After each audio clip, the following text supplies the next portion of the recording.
Shalom, shalom, bien-aimés de Dieu, shalom. Bienvenue à votre émission Plateau Charismatique. Aujourd'hui, je suis votre humble servante Rebecca Martine et je viens vous parler encore toujours de ce thème que nous avons commencé ensemble, le langage du ciel. Et aujourd'hui, nous allons parler de l'attitude de l'esprit que nous devons avoir pour la prière. L'attitude et l'esprit de la prière. Donc aujourd'hui, nous allons donc parler de notre comportement dans la prière qui rejoint ce thème du langage du ciel parce que, comme je vous ai dit, le comportement, la façon de parler, tout est symbolique et constitue le langage que nous devons avoir pour le ciel.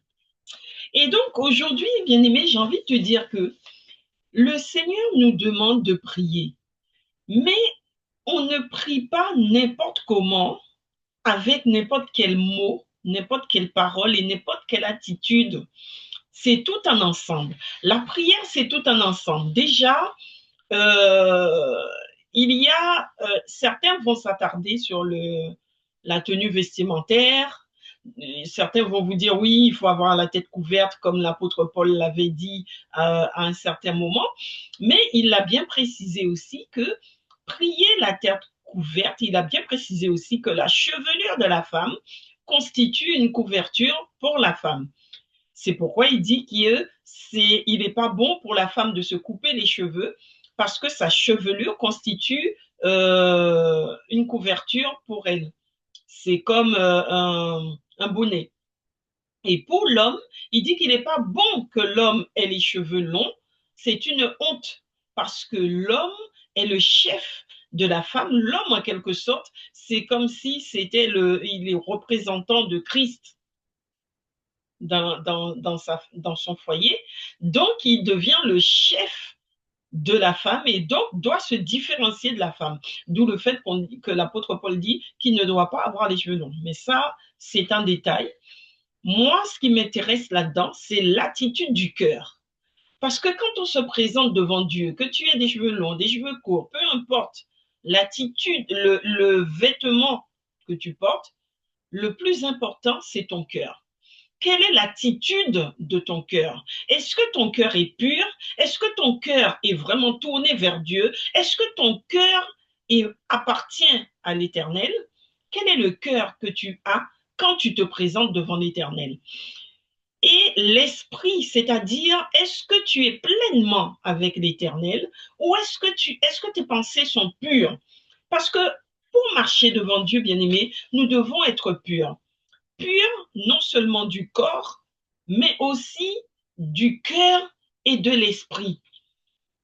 Pourquoi du corps? Parce que notre corps est le temple du Saint-Esprit, c'est le temple de Dieu, c'est un vase pour le Saint-Esprit, c'est un temple pour Dieu. Donc, d'où le fait que Dieu te dit, prends soin de ton corps, purifie ton corps. Et c'est pourquoi l'apôtre Jacques disait, fuyez l'impudicité, fuyez, parce que ton corps doit être pur. Mais il nous dit aussi que ton cœur, la parole de Dieu nous dit que ton cœur aussi doit être pur. Alors, l'apôtre Paul disait dans 2 Timothée 2, 2 Timothée 2 verset 19, verset 21, il dit, si euh, euh, il dit dans 2 Timothée 2, verset 19, que tout homme qui prononce le nom du Seigneur, qu'il se détourne du mal. Ça veut dire, si tu viens vers Dieu et que tu prononces le nom de Dieu, tu veux prier le Seigneur, tu veux interpeller Dieu, tu dois te détourner du mal. Tu ne dois pas penser le mal. Tu ne dois pas faire le mal. Tu dois te détacher de tout ce qui a de mal. Tout ce qu'on appelle mal, tu dois t'en détacher. Il dit encore au verset 21, si donc quelqu'un se purifie donc du mal, il sera un vase d'usage noble, saint, utile à son maître, pour toute bonne œuvre, toute œuvre bonne. Donc, il te dit, si on décortique, bien-aimé, que si quelqu'un se purifie du mal, c'est-à-dire tu t'écartes du mal, tu enlèves le mal sur ton chemin, tu seras pour Dieu un vase d'usage noble, puisqu'on a dit que tu es un vase pour le Saint-Esprit. Donc, tu seras un vase d'usage noble, saint, utile à son maître, prêt pour toute œuvre bonne. Ça veut dire que tu seras un vase que le Père peut utiliser. Le Père qui est Dieu, il peut utiliser ce vase que tu es si ce vase est pur, saint, utile, parce qu'il est détaché du mal. Alors, bien-aimé, je voudrais attirer ton attention sur un fait. Excusez-moi. Je voulais attirer ton attention sur un fait. Quand on parle de vase pur, alors certains d'entre vous aiment juger les autres. Vous aimez ça, juger, pour dire, oui, mais un tel qui se croit pur, alors qu'elle a fait ça, elle a péché.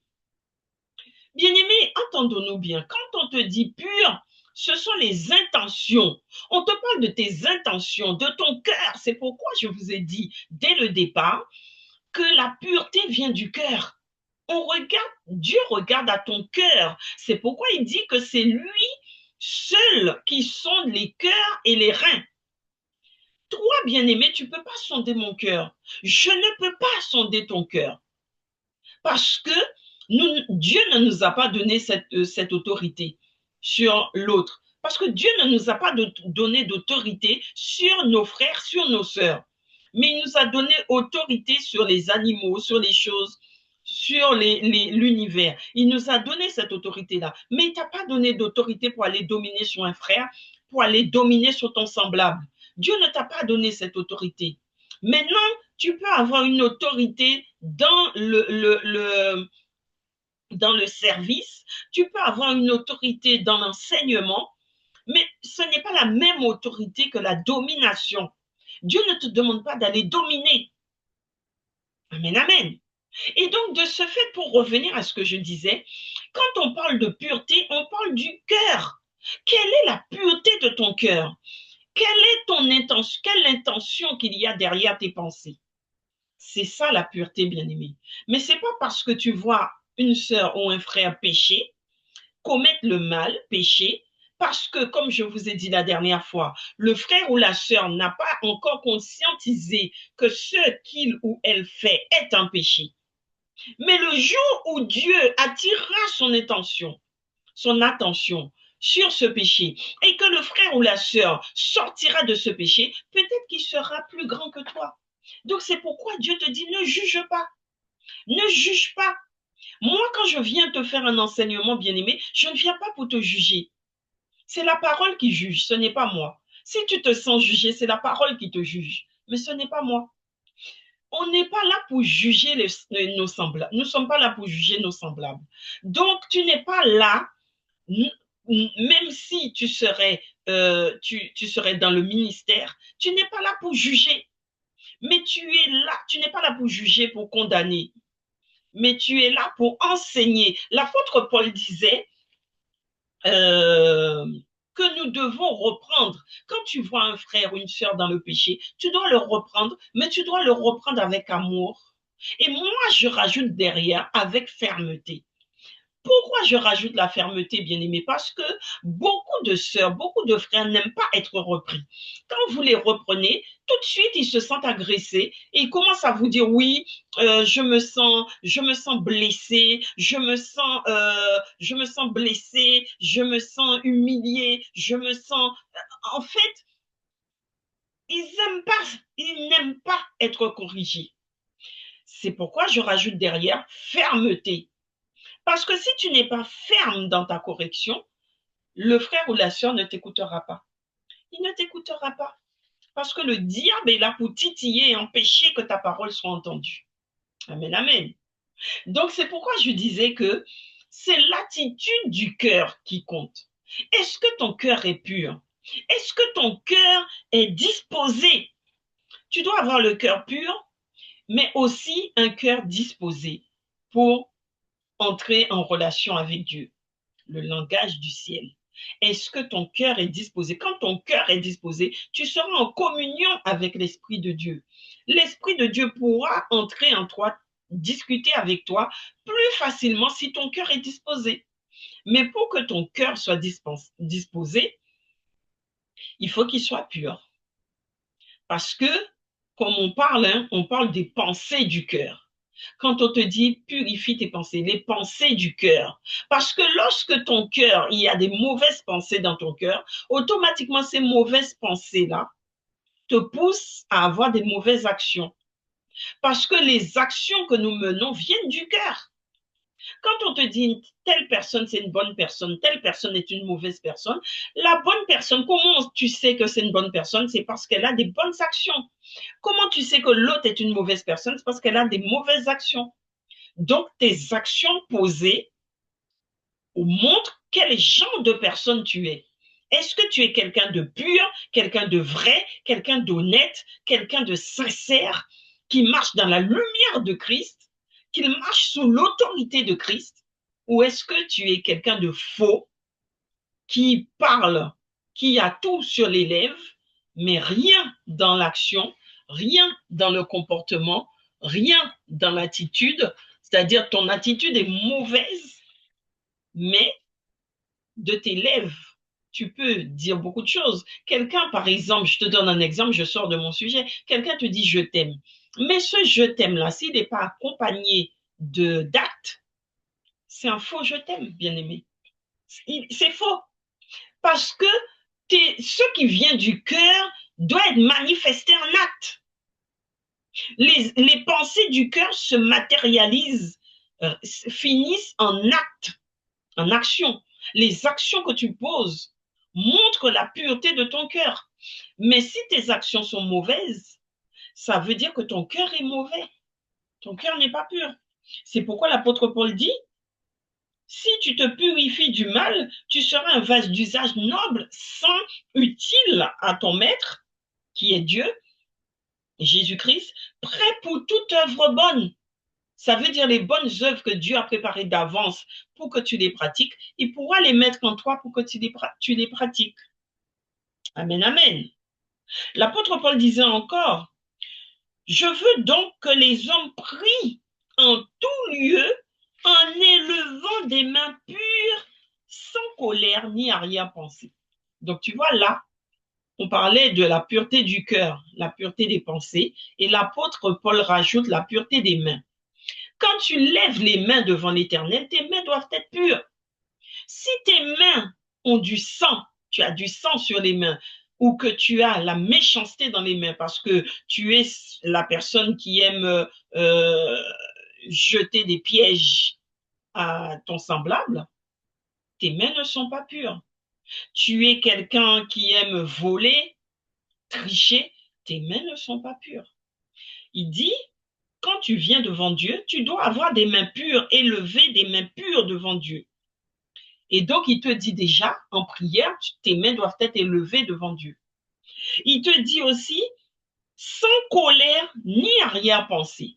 Tu ne dois pas avoir de colère. C'est pourquoi il te dit dans d'autres écritures, si tu sais que tu as quelque chose contre ton frère ou contre ta sœur, dépose là ton offrande et va te réconcilier avec le frère ou la sœur. Parce que si tes mains vont offrir à Dieu une offrande, donc là, on parle de prière, donc il s'agit d'une offrande de prière. Si tu vas offrir cette offrande à Dieu avec des mains impures, parce que tu es en foi avec un frère, une sœur, parce que tu as fait le mal, ton offrande ne sera pas agréée. Donc, il te dit tu dois faire ton offrande en élevant des mains pures et sans colère. Tu ne dois pas avoir de colère en toi. Si tu as un problème de colère, tu dois le régler avant d'aller devant le Seigneur. Et il te dit, ni arrière-pensée. Les arrière-pensées, bien-aimés, ce sont les mauvaises pensées. Quand tu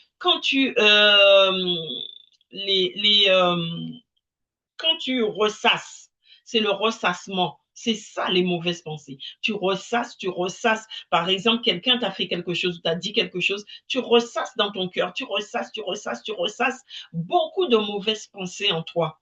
Il te dit, si tu as ça en toi, tu ne peux pas aller devant l'Éternel. Amen, amen. Donc l'attitude et l'esprit de la prière, c'est d'avoir le cœur pur, donc se purifier du mal, de toute forme de mal. Donc si tu es conscient, bien-aimé, que dans ta journée, si par exemple c'est le soir que tu vas devant l'Éternel et que tu sais que dans cette journée-là, tu as fait quelque chose qui aurait pu être mauvais devant l'Éternel, demande pardon à ton Dieu, purifie-toi par l'esprit du pardon, demande pardon à l'Éternel. Et si tu demandes pardon et que tu es dans une vraie repentance, alors tu sais que l'Éternel t'a pardonné. Donc ce péché est oublié. Là, tu peux aller devant l'Éternel. Amen, amen. Tu peux aller lever des mains pures. Amen. Parce que notre Dieu est un Dieu compatissant et bon. Il pardonne en tout temps. Il te dit que le juste tombe 7 fois, à chaque fois, il se relève. Pourquoi? Parce que le juste se sait pardonner. Il sait que en allant devant son Dieu avec un cœur pur et un cœur sincère, il sera pardonné. C'est pourquoi on dit que le juste tombe souvent, mais à chaque fois, il se relève. Parce que celui qui va devant Dieu, tu dois savoir dans ton cœur que Dieu est un Dieu de miséricorde, donc un Dieu qui pardonne. Et tu dois savoir aussi que Dieu t'aime et que Dieu t'aime tellement que tu peux, si tu es sincère dans ton pardon, revenir. Il t'accueille. Regarde l'histoire du fils prodigue. Le fils prodigue avait péché contre son père, puisqu'il a dilapidé la richesse de son père avec des femmes, en menant mauvaise vie. Mais lorsqu'il est revenu, est-ce que vous avez entendu le père lui poser des questions? Pourquoi tu as fait? Ou lui faire des reproches comme nous aimons faire? Pourquoi tu as fait ça? Pourquoi ceci? Pourquoi cela? Non, le père n'a pas fait ça. Quand il est revenu, le père l'a accueilli. Le père l'a accueilli les bras grands ouverts et il était même en attente de son fils. Il attendait son fils. Il l'a accueilli, il a tué le veau gras, il a fait la fête parce qu'il dit son fils qui l'a été perdu a été retrouvé. Son fils était mort, il a été ressuscité. Pourquoi il dit que son fils était perdu? Parce qu'il s'était perdu dans le péché. Il était mort pour le péché. Mais là, il revient à la vie parce qu'il revient au Père. Et le Père, c'est la vie. Donc, comme il est revenu au Père, il est revenu à la vie. Il a repris son bon sens. Et donc, comme il est revenu au Père, ses péchés sont oubliés. C'est pourquoi dans la parole, on te dit que le Père lui a mis un anneau au doigt qui constitue l'alliance, des vêtements blancs, c'est-à-dire ses péchés effacés, puisque dans le livre d'Apocalypse, on te dit que le vêtement blanc constitue les œuvres, les bonnes œuvres. Donc, ces péchés, lorsque Dieu te pardonne un péché, ça veut dire que le péché te salit. Le péché te salit, le péché t'alourdit. Mais lorsque tu reviens à l'Éternel, Dieu te pardonne et donc il te lave de ce péché et donc tu redeviens légère. Mais lorsque tu restes dans le péché et que le diable, lui, comme il ne veut pas, il sait que Dieu va te pardonner. Et donc, pour t'empêcher de retourner à l'Éternel, il va t'alourdir et il va t'empêcher, il va te faire ressasser le péché en te faisant comprendre que non, tu ne peux pas être pardonné parce que tu as péché et que c'est trop grave ce que tu as fait. Il essaiera de te convaincre que tu n'es pas pardonné. Et donc, toi, tu vas comme Judas, tu vas ressasser et au lieu d'aller demander pardon à l'Éternel, tu vas rester dans ton péché en pleurant sur ton sort et là, tu vas te perdre. C'est ce qui est arrivé à Judas. Judas a trahi Jésus. Judas a trahi Jésus. L'apôtre Pierre aussi a trahi Jésus. Les deux ont trahi Jésus. Mais la différence entre les deux, c'est que l'apôtre Pierre est revenu, il a pleuré, il a reconnu son péché. et il est revenu à Jésus. Mais là, mais Judas, lui, il n'est pas revenu. Il est rentré dans un remords. Il a ressassé son péché en rentrant dans un remords, comme Caïn. Caïn a tué Abel parce qu'il il était en train de ressasser alors que Dieu le prévenait en lui disant que le péché est couché devant ta porte, fais attention. Mais lui ressassait tellement, le ressassement, c'est pas bon. C'est pourquoi Dieu même te dit que le peuple d'Israël, ils se sont tellement plaints. La plainte, le ressassement, tout ça, c'est pareil. Ils se sont tellement plaints dans le désert, ils se sont perdus. Ils n'ont pas vu la terre promise. Donc, tu vois, je te montre un peu le cheminement pour aller devant l'Éternel. Tu dois être pur. Pur dans tes pensées, dans ton être. Tu dois être pur pour aller devant l'Éternel. Même si tu as péché, même si, il te dit, même si ton péché serait rouge écarlate, si tu reviens à l'Éternel d'un cœur pur, l'Éternel te pardonne. Il te pardonne parce qu'il fait grâce.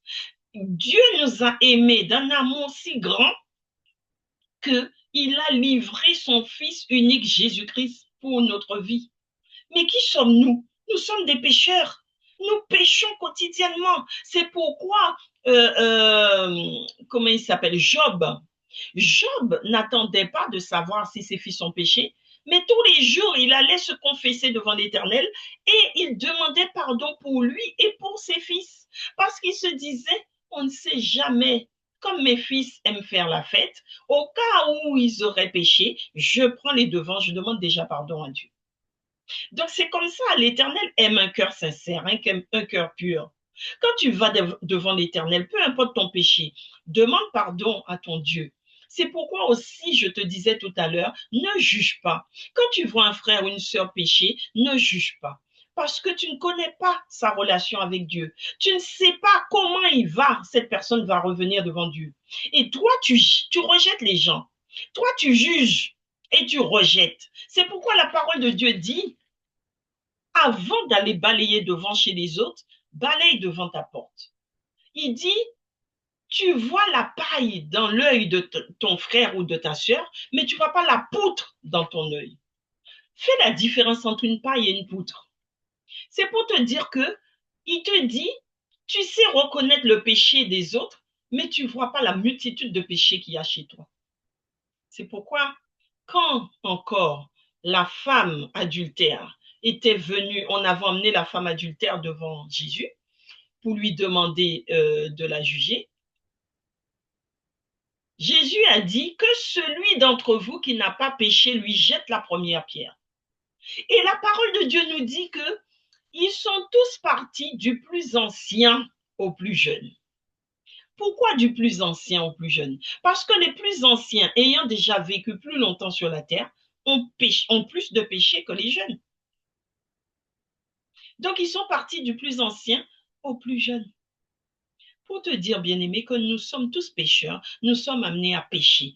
Ce n'est pas comme vous chantez tout le temps, c'est la fin qui compte, non? C'est la fin qui compte, oh, c'est la fin qui compte, oh. C'est ce que vous chantez. Ce n'est pas le commencement qui compte. Ce n'est pas le commencement de ta course qui compte, mais c'est la fin. Est-ce que tu vas finir ta course? Est-ce que tu vas finir ta course devant l'Éternel? C'est ça qui compte, ce n'est pas le commencement. Durant ta marche, tu vas tomber. Je vais te donner encore un autre exemple. Jésus-Christ, il a marché avec l'Éternel.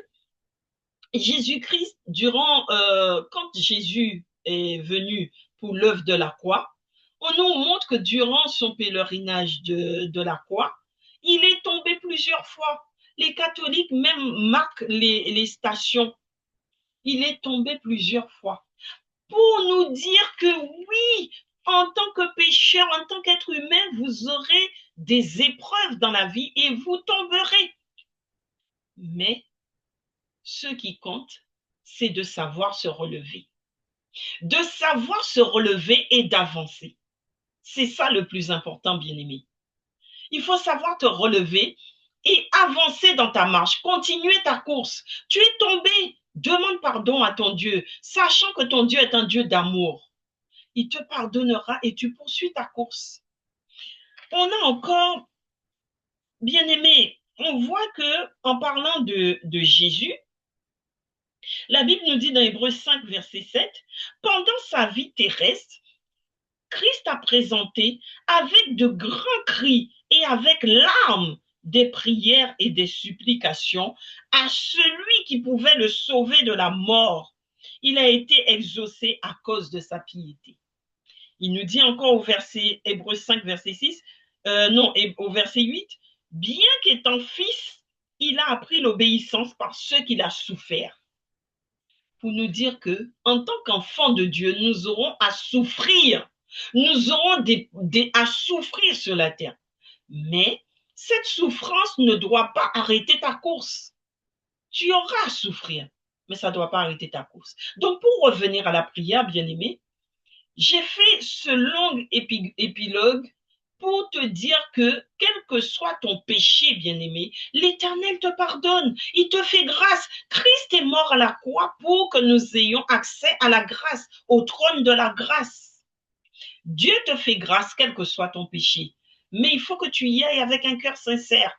Il te dit que Christ même, qui n'avait point péché, lorsqu'il est venu sur la terre pour mener son ministère, il a crié à Dieu, il a crié au Père avec de grands cris et avec des larmes. La Bible dit que le soir de sa crucifixion, ses larmes se sont transformées en grumeaux de sang. Lorsque les larmes tombaient au sol, c'était des grumeaux de sang. Il a prié, tellement qu'il a prié, ses larmes se sont transformées en sang. Et il priait, il criait vers l'Éternel, de grands cris, pour te dire, bien-aimé, tu dois arracher ton cœur. Lorsque tu vas devant Dieu, n'y va pas avec timidité. Dieu vomit les tièdes. Il a dit, je vomis les tièdes. N'y va pas avec timidité. Vas-y avec force, avec puissance et avec foi. Dieu te dit dans le livre d'Hébreux, Hébreux 1, il te dit qu'il aime, Dieu te dit que il aime celui qui vient devant lui par la foi. Il te dit, il aime celui qui vient par la foi. Il n'agrée que ceux qui viennent dans la foi. Il te dit, sans la foi, on ne peut pas plaire à Dieu. Si tu n'as pas la foi, tu ne seras pas agréé. Donc, dans la foi, tu vas devant ton Dieu et tu pries. Tu cries, tu pousses des cris devant l'Éternel. Tu l'appelles et tu seras exaucé.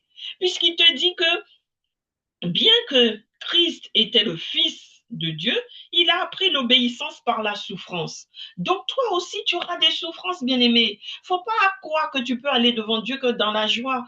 Mais quand tu es dans le péché aussi, tu peux aller devant Dieu en lui demandant pardon, en réclamant sa miséricorde et en prenant conscience aussi de ton péché et en lui demandant, en revenant à lui comme le fils prodigue. Nous avons encore l'exemple d'Esther. Esther a prié, puis elle est partie voir le roi Assuérus.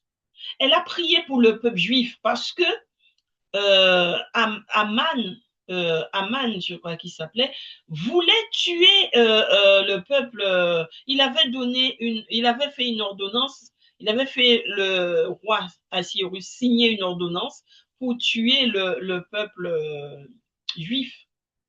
Il voulait exterminer le peuple juif. Donc, quand l'oncle de Esther, Mardoché, a su cela, Esther étant la reine, la nouvelle reine, il en a parlé à Esther, en lui demandant d'intercéder pour les Juifs auprès du roi. Et Esther a prié. Elle a pris 3 jours de jeûne et prière. 3 jours, elle n'a pas mangé, elle n'a pas bu. Jeûne et prière. Ensuite, elle est partie devant le roi. Elle n'a pas attendu, durant ces 3 jours de jeûne et prière, elle n'a pas attendu que Dieu lui réponde pour aller devant le roi. Elle s'est dit, je connais le Dieu que je sers. Oui, elle s'est dit dans sa tête, je connais le Dieu que je sers, parce qu'elle connaissait le Dieu qu'elle sert, parce qu'elle sait que c'est un Dieu d'amour et qu'elle a confiance en son Dieu et qu'elle a foi en son Dieu. Elle a pris 3 jours de jeûne et prière. Ensuite, elle a été devant le roi. OK? Elle a agi dans la foi et dans la confiance. Elle a agi. C'est ce que Dieu attend de toi, bien-aimé, que tu agisses dans la foi. Donc, lorsque tu pries, tu dois avoir un cœur pur, un cœur sincère, et tu dois être pur, purifié du mal. Ça veut dire passer par la repentance, donc être purifié du mal. Ensuite, lever des mains pures devant l'Éternel, sans colère, sans murmure et sans colère, sans murmure et sans arrière-pensée, sans mauvaise pensée. Donc, tu dois aller comme ça devant l'Éternel bien-aimé. C'est ça le langage du ciel. La foi avant tout.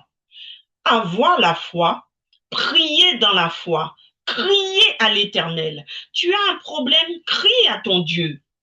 Tu es dans la joie, loue l'Éternel. Tu es dans la tristesse, pleure, mais pleure dans la prière.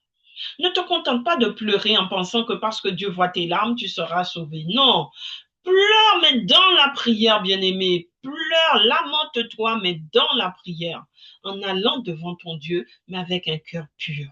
Quelqu'un t'a fait du mal, ne va pas demander à Dieu de lui faire du mal. Dieu ne fait pas le mal.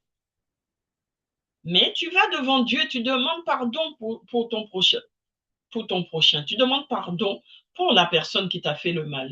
C'est ça le langage du ciel. Dieu te dit, priez pour vos ennemis. Priez pour vos ennemis. Pourquoi Dieu te demande de prier pour tes ennemis, bien-aimés? Parce que Dieu sait que ton ennemi principal, ce n'est pas la personne, ce n'est pas la créature comme toi, ce n'est pas ton semblable. Mais ton ennemi principal, c'est le diable et Satan, ainsi que sa femme, la reine du ciel. C'est ce couple-là qui sont tes ennemis. Ce n'est pas ton semblable. Tu vois ton semblable venir te chercher, mais c'est ce couple-là qui se cache derrière le visage de ton semblable. Lorsque tu es dans le travail, tu vois un collègue, une collègue te faire du mal. Tu es dans ta vie de famille, tu vois un cousin, une cousine te faire du mal, une tante, un membre de la famille te faire du mal. Tu vois un ami te faire du mal. Ce n'est pas la personne. C'est la personne qui est là, mais la personne est utilisée par le diable puisque nous avons dit que nous sommes un temple, un vase pour l'Esprit de Dieu. Mais si la personne est dans le péché, la personne n'est pas encore, n'est pas entrée dans la nouvelle naissance, le diable va utiliser cette personne contre toi. La personne est utilisée, donc tu dois prier pour cette personne, pour ramener cette personne dans le camp de Dieu avec toi, plutôt que de le condamner. Amen, amen. On ne condamne pas, on prie pour son prochain. On prie pour son prochain. Et c'est l'Éternel, il a dit à moi la vengeance et la rétribution. C'est lui qui sait, quand tu vois les gens tomber et que certains, ils disent qu'on m'a fait du mal. Personne ne t'a fait du mal, c'est ton propre comportement qui t'a fait tomber. Dieu est souverain. S'il a envie de faire tomber la personne, il le fera tomber. Mais ce n'est pas à toi d'aller demander que la personne tombe. Nous avions tous appris à prier comme ça, hein, prier contre les ennemis, mais ce n'est pas bon. Ce n'est pas bon, bien-aimé, c'est quelque chose que nous devons changer. On ne prie pas contre un ennemi, mais on prie pour l'ennemi, pour que le Seigneur change son cœur. Là, je ne parle pas du diable, je parle de ton semblable. Tu pries pour ton semblable pour que le Seigneur change son cœur. Maintenant, si Dieu ne veut pas le changer et que c'est quelqu'un qui est destiné à partir avec le diable, eh bien, t'en fais pas, ta prière n'est pas perdue. Parce que la bénédiction que tu as envoyée sur cette personne, si elle ne le mérite pas, ta bénédiction revient sur toi. Puisque Dieu a dit que sa parole ne revient pas à lui avant d'avoir accompli ce pourquoi il l'a envoyé.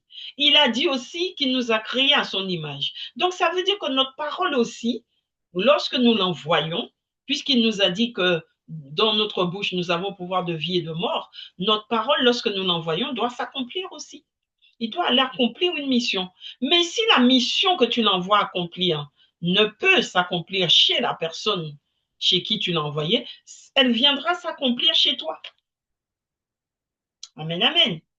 Donc, la bénédiction que tu envoies chez la personne reviendra vers toi. Maintenant, si tu envoies une malédiction chez quelqu'un qui n'est pas coupable et que la personne ne mérite pas la malédiction, attends-toi à ce que ta malédiction revienne vers toi, bien-aimé. Après, tu diras qu'on t'a fait le mal. Non, c'est ta propre malédiction que tu as lancée qui a fait boomerang et qui est revenue vers toi. C'est pourquoi on te dit bénis, bénissez, bénissez, bénissez. Comme ça, si la personne ne mérite pas, ta bénédiction viendra sur toi. Bénédiction, bénédiction, bénédiction. Amen, amen.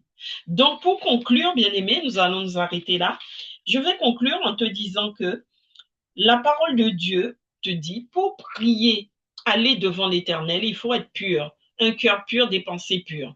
Et ensuite, lever des mains pures devant l'Éternel. Sans colère, sans murmure, sans ressassement, sans arrière-pensée, sans mauvaise attitude. Être pur. Et si tu as péché, confession, demander pardon à l'Éternel avant de lever les mains devant l'Éternel. Purifie tes mains, purifie ta robe avant d'aller devant l'Éternel. Quand je dis purifie ta robe, ça veut dire purifie tes actions. Sois pur. La robe, ce sont les œuvres.